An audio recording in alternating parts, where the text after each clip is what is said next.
Hello focus, आज जिस opportunity के बारे में हम लोग आपस में बात करने वाले हैं, ये अपॉर्चुनिटी हमारे डिस्ट्रिक्ट एंड सेशन जज गुरुग्राम के ऑफिस के लिए निकाली गई है, जिसको आप सभी लोग गुड़गांव कोर्ट के नाम से भी जरूर जानते होंगे। गुड़गांव कोर्ट ने ये ऑफिशियल एडवर्टाइजमेंट अपनी ऑफिशियल वेबसाइट पे पब्लिश किया है रिगार्डिंग रिक्रूटमेंट फॉर क्लर्क। इस पूरे एडवर्टाइजमेंट की हर एक डिटेल आपके साथ शेयर करने से पहले एक इंपॉर्टेंट इंफॉर्मेशन वीडियो की स्टार्टिंग में आप सभी कैंडिडेट्स को देना चाहता हूं। जो भी कैंडिडेट अभी लॉ स्टूडेंट है, लॉ ग्रेजुएट हो चुका है या फिर प्रैक्टिसिंग एडवोकेट है, ऑल ओवर इंडिया के किसी भी कोर्ट में अगर वो चाहता है हमारे इंडिया में हमारी लीगल फर्टिनिटी के रिगार्डिंग कोई भी वैकेंसी निकले, चाहे वो आपकी इंटर्नशिप की वैकेंसी हो, चाहे आपकी जुडिशरी की वैकेंसी हो, चाहे कोई कॉर्पोरेट वैकेंसी हो, या फिर सेंट्रल और स्टेट गवर्नमेंट के द्वारा निकाली गई कोई बैंक की वैकेंसी हो, या फिर हमारे प्रैक्टिसिंग एडवोकेट्स के लिए निकाली गई कोई इम्पैनलमेंट की वैकेंसी हो, it means all over India में हमारे लीगल फर्टिनिटी के रिगार्डिंग कोई भी वैकेंसी निकलेगी, उस वैकेंसी के रिगार्डिंग आप सभी कैंडिडेट्स को इस चैनल पे टाइमली अपडेट मिल जाएंगी, ताकि आप सभी लोग टाइमली ही इन रिक्रूटमेंट प्रोसेसेस का पार्ट बन पाए और जल्दी से जल्दी एक अच्छी अपॉर्चुनिटी को ग्रैब कर पाए। तो मैं चाहूंगा जिस भी कैंडिडेट ने अभी इस चैनल को सब्सक्राइब नहीं करा है, वो मेक श्योर करे कि वो इस चैनल को बिना सब्सक्राइब करे ना जाए, ताकि उससे कोई भी लीगल अपॉर्चुनिटी की अपडेट मिस आउट ना हो। अब हम इस डिटेल्ड एडवर्टाइजमेंट के बारे में बात कर लेते हैं। डिस्ट्रिक्ट एंड सेशन जज के ऑफिस के लिए ये डिटेल्ड एडवर्टाइजमेंट पब्लिश किया गया है for the recruitment of clerk. इस वैकेंसी को चैनल पे बताने का सिर्फ एक ही रीजन है। काफी टाइम से मुझे कैंडिडेट्स के मैसेजेस आ रहे थे कि सर आप कोई क्लर्क की वैकेंसी भी आती है जो हमारे कोर्ट से रिलेटेड हो, आप उससे भी कवर करिएगा।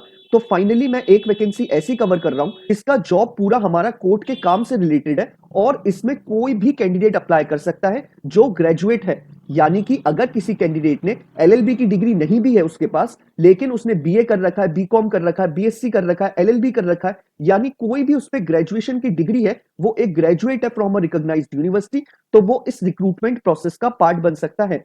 डिस्ट्रिक्ट एंड सेशन जज ने ये जो वैकेंसी निकाली है, ये हमारी परमानेंट वैकेंसी नहीं है, ये हमारी एडहॉक बेसिस पे वैकेंसी है, यानी कॉन्ट्रैक्चुअल बेसिस की वैकेंसी है। ये कॉन्ट्रैक्ट आपका तब तक वैलिड रहेगा जब तक Punjab and Haryana high court इस पूरी वैकेंसी के रिगार्डिंग एक डिटेल्ड ऑफिशियल एडवर्टाइजमेंट पब्लिश नहीं करता है, तब तक आप एडहॉक बेसिस पे गुरुग्राम कोर्ट में काम करेंगे। नंबर ऑफ वैकेंसी की बात कर लेते हैं। नंबर ऑफ वैकेंसी हमारे लिए 17 निकाली गई है और हमें डेजिग्नेशन क्लर्क की दी जाएगी। अब बात कर लेते हैं एलिजिबिलिटी क्राइटेरिया के बारे में। एलिजिबिलिटी क्राइटेरिया की एजुकेशनल क्वालिफिकेशन की पूरी डिटेल्स मैं आपको दे चुका हूं, यानी जो भी कैंडिडेट हमारा ग्रेजुएट है from a recognised university, irrespective उसने कोई भी डिग्री करी हो, चाहे उसने बीए करा हो, चाहे उसने बीकॉम करा हो, चाहे उसने बीएससी करा हो या फिर उसने एलएलबी करा हो, कोई भी ग्रेजुएट इस फॉर्म को अप्लाई कर सकता है। सिर्फ इसमें एक चीज और मेंशन करी गई है कि आपके पास मेक श्योर की 10th क्लास में आपके पास कंपलसरी एक हिंदी सब्जेक्ट आपने पढ़ा हो, यानी अगर आपके पास 10th में हिंदी सब्जेक्ट था तो आप इस पूरे रिक्रूटमेंट प्रोसेस का पार्ट बन सकते हैं। अब बात कर लेते हैं हम इसमें एज क्राइटेरिया के ऊपर। इन्होंने क्लियरली मेंशन करा है कि अगर आपकी एज बिलो 18 इयर्स नहीं है और अबव 42 इयर्स नहीं है, तो आप इस पूरे रिक्रूटमेंट प्रोसेस का पार्ट बन सकते हैं। यानी अगर आपकी एज 18 टू 42 के इन बिटवीन लाई करती है, तो आप इस रिक्रूटमेंट प्रोसेस का पार्ट बन सकते हैं। अब एक बार 17 जो इन्होंने वैकेंसी निकाली है उसे कैटेगरी वाइज देख लेते हैं। इन्होंने जनरल कैटेगरी में 8 वैकेंसी रिलीज करी है, जनरल पीएच कैटेगरी में 1 वैकेंसी रिलीज करी है, जनरल ईएसएम कैटेगरी में 2 वैकेंसी रिलीज करी है, शेड्यूल कास्ट के लिए 3 वैकेंसी निकाली है, बैकवर्ड क्लास ए के लिए 2 वैकेंसी निकाली गई है और बैकवर्ड क्लास बी के लिए 1 वैकेंसी निकाली गई है। तो टोटल हमारी 17 वैकेंसी निकाली गई है। एज क्राइटेरिया में इन्होंने एक चीज और मेंशन करी है कि आपको अपनी एज 1 जनवरी 2023 के अकॉर्डिंग कैलकुलेट करनी है। अगर आपकी एज 1 जनवरी 2023 के अकॉर्डिंग 18 टू 42 के इन बिटवीन लाई करती है, तो आप इस रिक्रूटमेंट प्रोसेस का पार्ट बन सकते हैं। अब बात कर लेते हैं सिलेक्शन प्रोसेस के ऊपर।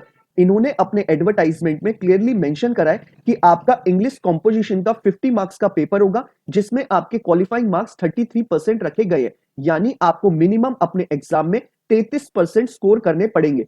पेपर 2 जो आपका इंग्लिश नॉलेज का होगा, ये भी आपका 50 मार्क्स का कंडक्ट कराएगा गुरुग्राम कोर्ट और इसमें भी आपको 33% मिनिमम स्कोर करने हैं, तभी आप क्वालिफाई करेंगे। और दोनों पेपर्स को मिला के आपको मिनिमम 40% स्कोर करने हैं, तभी आप इस एग्जाम के क्राइटेरिया को क्वालिफाई करेंगे और तभी आप फाइनली आपकी चांसेस होंगी कि आप शॉर्टलिस्ट करेंगे। अब बात कर लेते हैं हम इसे कि इस फॉर्म को हमें अप्लाई कैसे करना है। इन्होंने एडवर्टाइजमेंट में क्लियरली मेंशन करा है कि आपको एक ब्लैंक पेपर लेना है और उस ब्लैंक पेपर में आपको सारी अपनी डिटेल्स फिलअप करनी है। यानी आपको उसमें सबसे पहले अपना नाम लिखना है, फिर अपने फादर्स नेम लिखना है, फिर अपना आपको डीओबी यानी डेट ऑफ बर्थ लिखना है, फिर सेक्स लिखना है कि आप मेल है या फीमेल है। उसके बाद एजुकेशनल क्वालिफिकेशन डालनी है। सबसे पहले एजुकेशनल क्वालिफिकेशन में आप अपनी हाईएस्ट डिग्री लिखेंगे, यानी आपने अगर ग्रेजुएशन कर रखी है या आपने मास्टर्स कर रखी है तो पहले आप मास्टर्स लिखेंगे, फिर ग्रेजुएशन, फिर 12th, फिर 10th। ये ऐसे इस वे में आप अपनी एजुकेशनल क्वालिफिकेशन लिखेंगे। उसके बाद अपनी कैटेगरी मेंशन करेंगे, उसके बाद आप अपना परमानेंट एड्रेस मेंशन करेंगे, उसके बाद आप कॉरेस्पॉन्डेंस एड्रेस मेंशन करेंगे और उसके बाद आप एक्सपीरियंस मेंशन करेंगे अगर आपने कोई गेन करा है तो। अगर आप एक फ्रेशर हैं तो आपको एक्सपीरियंस के कॉलम में नो लिख के छोड़ देना है या फिर डैश मार दीजिएगा। इट मींस आपके पास कोई भी एक्सपीरियंस नहीं है, आप एक फ्रेशर है। उसके बाद आपको अपने सारे रेलेवेंट डॉक्यूमेंट्स से मतलब है आपके 10th 12th ग्रेजुएशन के आपके सर्टिफिकेट्स की कॉपी, उसके बाद आपके कैटेगरी के सर्टिफिकेट की कॉपी अगर आप किसी कैटेगरी से बिलोंग करते हैं, फिर उसके बाद आपके एक्सपीरियंस की कॉपी अगर आप कोई एक्सपीरियंस आपने होल्ड करते हैं तो। इन सबको आपको सेल्फ अटेस्ट करना है। उसके साथ आपको एक पोस्टल स्टैम्प्ड एनवलप लेना है जो आपको 5 रुपए का पोस्ट ऑफिस से मिल जाएगा और आपको एक एनवलप में ये सारी चीजों को डाल के इसको पोस्ट कर देना है और मेक श्योर करना है कि आपका एनवलप इनके रिस्पेक्टिव ऑफिस में 22 दिसंबर 2023 5 बजने से पहले पहुंच जाए, तभी आप इस पूरे रिक्रूटमेंट प्रोसेस का पार्ट बन पाएंगे। आपको मेक श्योर करना है कि आपका ये एनवलप 22 दिसंबर 2023 शाम 5 बजने से पहले इनके ऑफिस में पहुंच जाना चाहिए, तभी आप इस रिक्रूटमेंट प्रोसेस का पार्ट बन पाएंगे।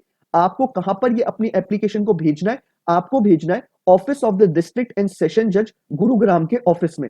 अब बात कर लेते हैं कि जब आपका एग्जाम क्वालिफाई हो जाएगा उसके बाद आगे का क्या प्रोसीजर होने वाला है। इन्होंने क्लियरली मेंशन करा है उसके बाद आपको एक रिटन और ओरल टेस्ट के लिए बुलाया जाएगा ताकि ये लोग चेक कर पाए आपका प्रोफिशिएंसी टेस्ट कंप्यूटर में। अगर आप उसमें भी क्वालिफाई कर जाते हैं तो फाइनली आपको सिलेक्ट कर लिया जाएगा। तो ये आपका पूरा सिलेक्शन प्रोसेस है। अगर इन केस इस फॉर्म के रिगार्डिंग आपको कोई भी क्लैरिटी नहीं है, कोई भी आपको इश्यू अराइज होता है, तो आप सभी लोग जानते हैं कि आपको मुझे कैसे रीच आउट करना है। आप मुझे इंस्टाग्राम या ट्विटर पे टेक्स्ट मैसेज ड्रॉप कर दीजिएगा। मैं मेक श्योर करूंगा हर एक कैंडिडेट को टाइमली बेसिस पे रिप्लाई कर दूं ताकि वो इस फॉर्म को जल्दी से जल्दी फिलअप कर पाए और इस पूरे रिक्रूटमेंट प्रोसेस का पार्ट बन पाए। अगर आप इस एडवर्टाइजमेंट को खुद से भी पढ़ना चाहते हैं तो नीचे डिस्क्रिप्शन बॉक्स में आपको जो पहला लिंक अवेलेबल है, आप जैसे ही उस पर क्लिक करेंगे आपके स्क्रीन पे ये पूरा एडवर्टाइजमेंट खुल के आ जाएगा। आप चाहे तो इसे डाउनलोड भी कर सकते हैं या फिर स्क्रॉल डाउन करके अपने स्क्रीन पे वहीं पर पढ़ सकते हैं। और नीचे डिस्क्रिप्शन बॉक्स में ही मैंने आपको एड्रेस दे रखा है, आप चाहे तो डायरेक्टली वहां से कॉपी पेस्ट भी कर सकते हैं जो आप अपने एनवलप में लिखेंगे। बाकी अगर आपको ये वीडियो पसंद आया हो तो आप इसे लाइक शेयर जरूर करिएगा और अगर आप चाहते हैं कि ऐसे ही हर एक लीगल अपॉर्चुनिटी के बारे में आपको टाइमली अपडेट मिलती रहे तो आप मेक श्योर करिएगा कि आप इस चैनल को बिना सब्सक्राइब करे ना जाए। Thank you so much.